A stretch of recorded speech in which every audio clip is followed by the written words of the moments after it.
Olá, meu nome é João César de Castro Rocha, eu sou professor da Universidade do Estado do Rio de Janeiro e autor de um livro recentemente lançado, Guerra Cultural e Retórica do Ódio, Crônicas de um Brasil Pós-Político, um livro no qual busco entender a ascensão da direita e da extrema-direita no Brasil, cujo resultado foi a eleição em 2018 do Jair Messias Bolsonaro. Na série que iniciamos agora, Pequena Enciclopédia do Bolsonarismo, trata-se de passar da caricatura de Jair Bolsonaro, um excêntrico deputado do baixo clero que foi tantas vezes ridicularizado em programas de televisão como o CQC, programas de auditório como o Super Pop, para a caracterização do bolsonarismo, compreendido como um fenômeno de massas que mobilizou em outubro de 2018 aproximadamente 58 milhões de eleitores. Deste modo, poderemos compreender que o seu êxito eleitoral em 2018 não se deveu a acidentes de percurso, correspondeu antes a um bem planejado projeto que o levou rumo à Estação Brasília, no posto mais alto da República Brasileira. Neste primeiro vídeo, reconstruiremos os passos de Jair Messias Bolsonaro rumo ao Palácio do Planalto.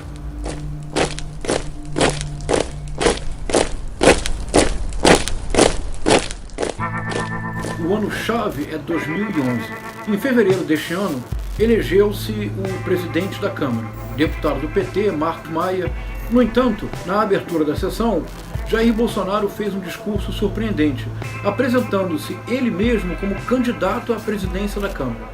Não tenho nada contra o candidato Marco Maia, ele até tem muitas virtudes, mas eu acho que a questão nevrálgica para essa casa chama-se independência.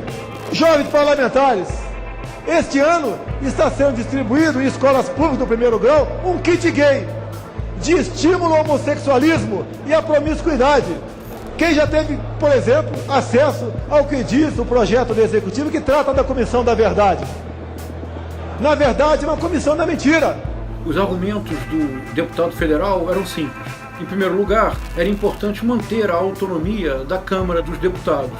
Para isso, um presidente da Câmara que não fosse do mesmo partido que estava no poder asseguraria autonomia às ações do presidente da casa. Em segundo lugar, o deputado federal Jair Messias Bolsonaro já mencionava o inexistente, embora famoso, kit gay, tema da pauta dos costumes, da ideologia do gênero, que retornou com força total na campanha de 2018, que provocou autêntico furacão eleitoral por meio de correntes de WhatsApp.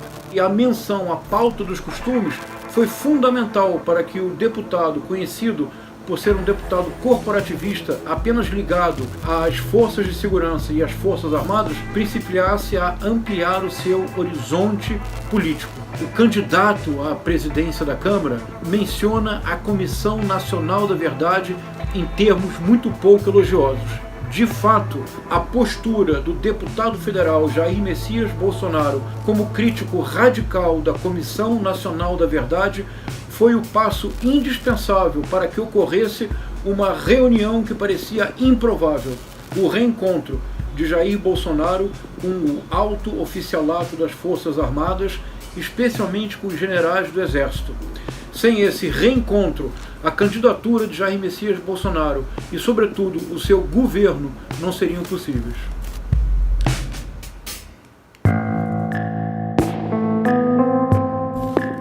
A trajetória do capitão Bolsonaro no Exército foi tudo menos tranquila.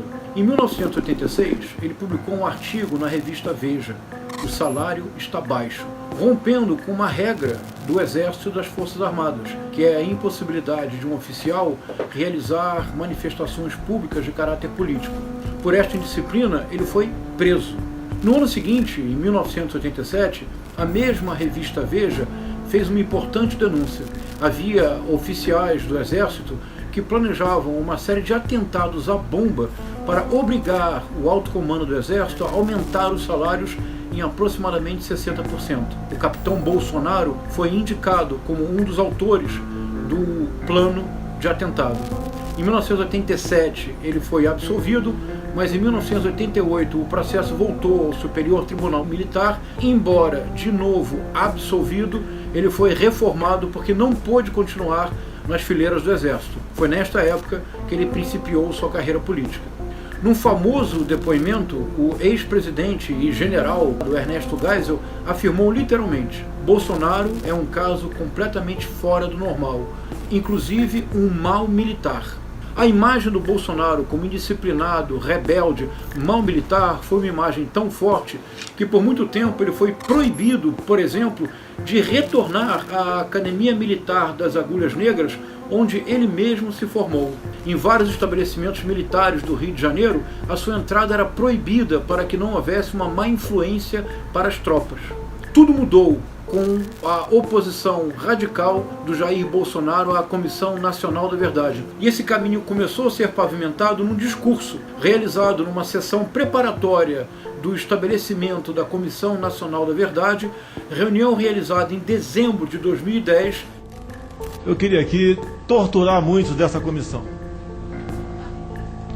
Que o instrumento da tortura que eu quero usar para muitos dessa comissão é a verdade. Realmente, tem alguns, nessa comissão especial muitos, que acreditam na própria mentira. Eu não sei que doença é essa. Essa comissão não quer a verdade.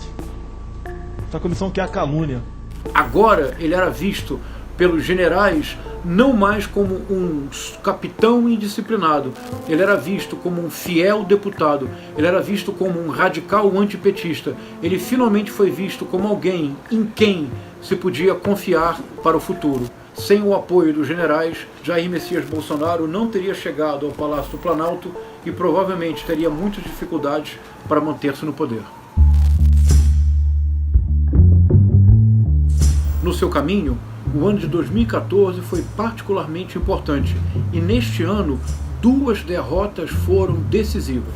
Em fevereiro de 2014, o deputado Bolsonaro candidatou-se à presidência da Comissão de Direitos Humanos e Minorias, um gesto que parecia incoerente com a sua própria trajetória. Quando eu falo em pena de morte, é que uma minoria de marginais aterrorizam a maioria de pessoas decentes.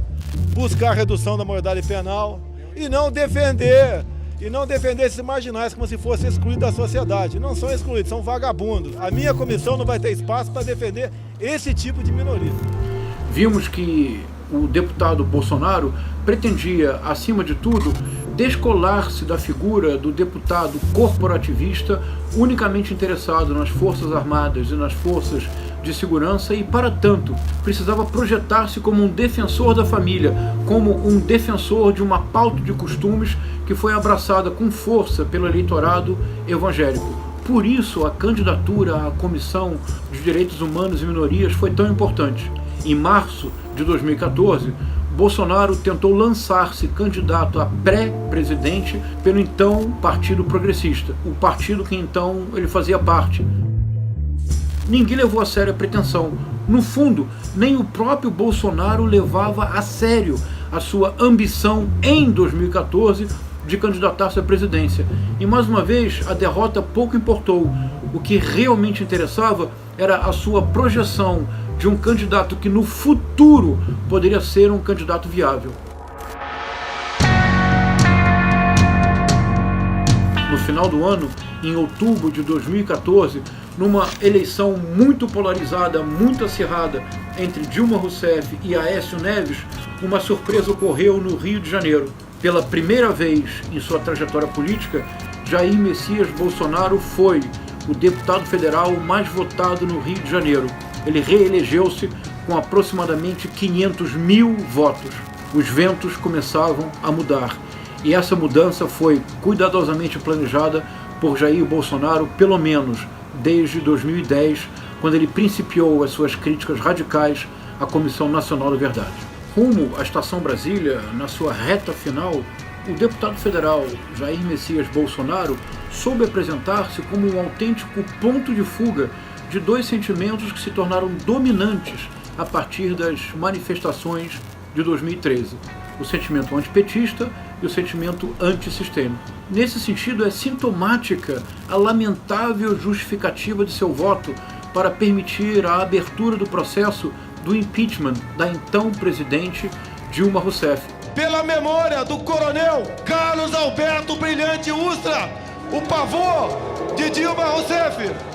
O elogio aberto que fez a um abjeto torturador é o retrato acabado de sua própria personalidade política. É surpreendente que o mesmo Bolsonaro tenha sido tributário da pulsão antissistêmica. Justamente ele, o gestor de uma família franquia, porque o Bolsonaro, mais do que um político, é uma franquia. Ele levou para a vida pública 3 filhos e uma ex-esposa, e em diversas ocasiões defendeu, sem nenhum constrangimento, todos os privilégios e todas as benesses que os deputados recebem do poder legislativo. Na campanha eleitoral de 2018, o Bolsonaro triunfou ao apresentar-se como o candidato antipetista por excelência e como o candidato antissistêmico por definição. Essa junção foi decisiva para o seu êxito eleitoral. Brasil acima de tudo, Deus acima de todos. Muito obrigado. Neste vídeo tentei apresentar o longo caminho de Jair Messias Bolsonaro em direção ao Palácio do Planalto. Atribuir sua vitória ou reduzi-la apenas à difusão de fake news ou ao atentado de 6 de setembro de 2018 não nos permite compreender o caráter do projeto bolsonarista.